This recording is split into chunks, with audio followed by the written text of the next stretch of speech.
जय जय हिंद, जय जय भारत, वंदे मातरम। साथियों, मैं आपको जो मेरे दिल में एक विचार आया है वो बताने आई हूँ। साथियों, जो एक किसान आंदोलन हो रहा है, मैं किसानों के विरुद्ध नहीं हूँ, किसानों के साथ हूँ, लेकिन जो किसानों की आड़ में बहुत सारी चीज़ें हो रही हैं और कई बार मैंने टिकैत को कहते हुए देखा है, जो किसान नेता अपने आप को कह रहे हैं कि भाई ये जो हमारे वहाँ ऐसा कुछ नहीं हो रहा है। तो पोस्टर्स कहाँ से आ रहे हैं टिकैत साहब, मैं आपसे जानना चाहती हूँ। दूसरी चीज़, खालिस्तानी मूवमेंट के नारे लग रहे हैं वहाँ से। कनाडा से पन्नू, जो पन्नू हैं, वो खुद कह रहे हैं कि हम इनके साथ हैं। और पन्नू को तो आप जानते होंगे, पन्नू एक, अगर नहीं जानते तो बता दूं, एक कैनेडियन, पाकिस्तानी मूल का कैनेडियन निवासी है, सरदार है वो।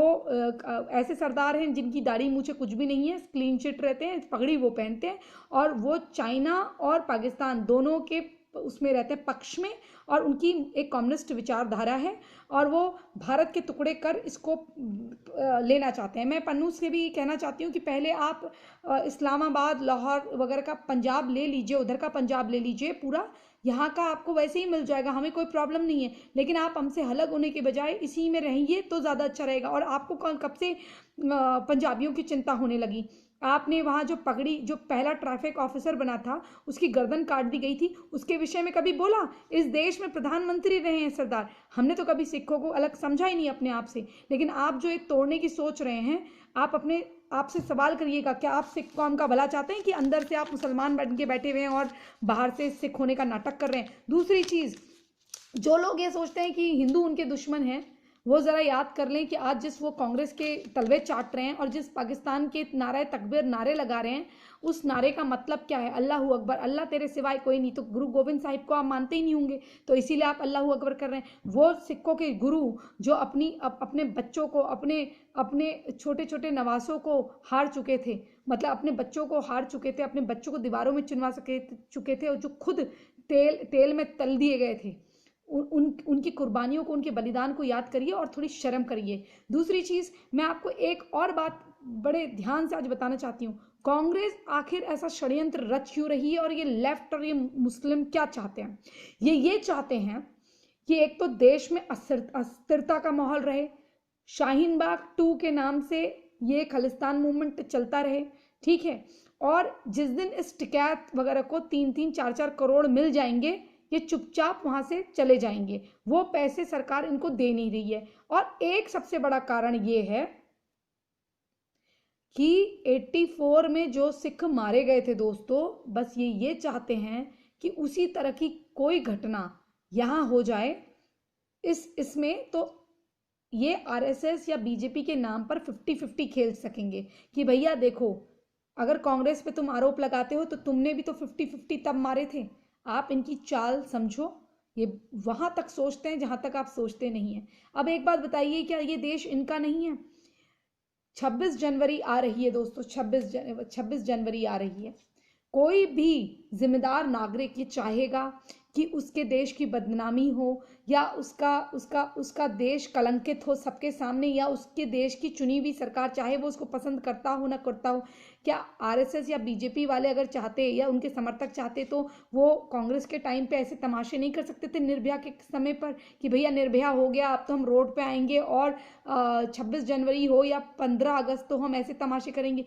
पर ऐसा नहीं हुआ, कोई भी प्रोटेस्ट हुआ पर कभी भी जो ये हिंदूवादी जितने भी संगठन हैं, उन्होंने कभी भी देश का सर झुकाने वाला कोई भी ऐसा कृत्य नहीं किया। क्योंकि सबसे पहली बात है, आंदोलन हमारा निजी मसला है। हम जो करते हैं आंदोलन, वो सरकार को अगर हम झुकाने के लिए भी करते हैं, लेकिन हम देश की छवि या सरकार की छवि शत्रु देशों के सामने या हमारे दूसरों देश के सामने झुकाने के लिए नहीं करते। ये सिर्फ इसलिए हो रहा है, ये चाहते हैं कि सरदार ऐसा आंदोलन करें और वहां पर गोलियां चलें और कुछ लोग मर जाएं, कुछ इनकी महत्वाकांक्षाओं के भेंट चढ़ जाएं। उसके बाद क्या हो, ये कह दें कि देखिए ऐसा है, इस बीजेपी की गवर्नमेंट जो है सरदारों की दुश्मन है, और जो है ये सिखों से हेट करती है। और जो 84 में, जो 84 में हुआ था, वो भी हिंदुओं ने करा था। यहाँ पर वो हिंदुओं के अगेंस्ट सरदारों को दिखा देंगे, प्लस वो बीजेपी का नाम लगा देंगे, ताकि मजबूरन, अब देखिए, अगर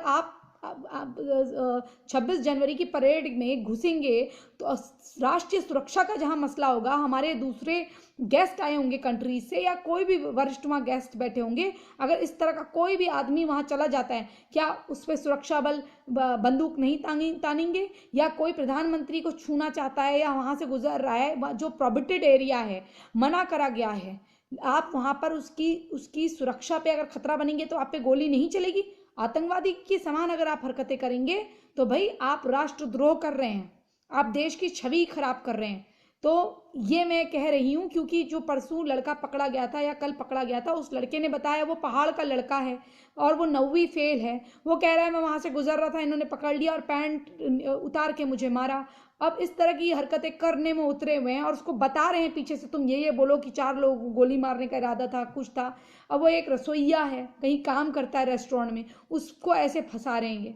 तो इस कहीं से नहीं, उनको देख के टिकैत को लगता है, राकेश टिकैत क्या नाम है उनका, उनको देख के कहीं से नहीं लगता कि इन्होंने कोई समझौता करना है या इनकी कोई मंशा है। आप उनकी आंखों में जरा देखिए, आप उनको जब देखते हैं टीवी पे, उनकी आंखों में देखिए, साफ साफ महत्वाकांक्षा और अपना राजनीतिक पृष्ठभूमि तैयार करने की एक लालसा नजर आती है। अगर ऐसे लोगों को चुन के हमारी जनता बेचती है और किसान इनको अपना अगर नेता बनाते हैं तो आपके लिए ठीक नहीं है। ये आप पे अपनी आप की बलि देकर अपना अपना स्तर ऊंचा करना चाह रहे हैं और आपको ये बिल्कुल गिरा रहे हैं।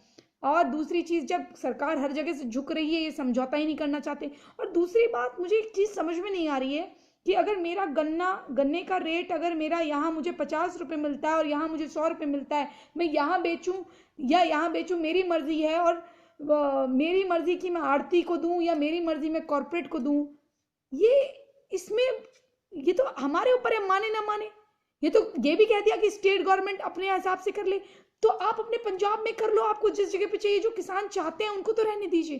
तो ये बहुत चीज, ऐसे तो कोई भी कानून बनेगा, किसी को पसंद आएगा किसी को नहीं आएगा। ऐसे तो जो लोग रेप करना चाहते हैं वो तो कहेंगे फांसी मत दो। ऐसे तो राम सिंह भी सही था जिसने कहा था कि भाई हम निर्भया के हरकतों को देख, निर्भया जो लड़की थी उसकी हरकतों को देखकर हमने रेप करा, तो इसका मतलब वो भी सही था। फिर आप किस तरह से देश को ले जा रहे हैं? कहीं ना कहीं तो हमें हर चीज से हम हर चीज से अनसेटिस्फाइड रहेंगे, तो हर चीज क्या सरकार हमारे हिसाब से करेगी?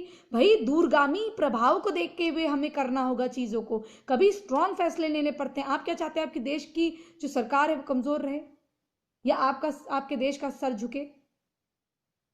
एनीवेज, ये आप बड़े समझदार लोग हैं, हो सकता है कई लोग इसमें मेरा विरोध भी करें। मैं दोबारा कह रही हूँ, मैं किसानों के खिलाफ नहीं हूँ, लेकिन वहां जो सब कुछ हो रहा है, हाय हाय मोदी मर जा तू, सब कुछ जो हो रहा है, क्या एक इतने बुजुर्ग व्यक्ति के बारे में जिसको सारे लोगों ने चुन के भेजा है, ठीक है हो सकता है आप लोगों ने चुन के भेजा हो, लेकिन आप इसका मतलब देश की जनता का जो 80% जनता है उसका सम्मान ही नहीं करते। इसी संदेश के साथ मैं प्राची अधिकारी अब आपसे विदा लेती हूँ, लेकिन सोचिएगा जरूर। जय हिंद, जय भारत, वंदे मातरम।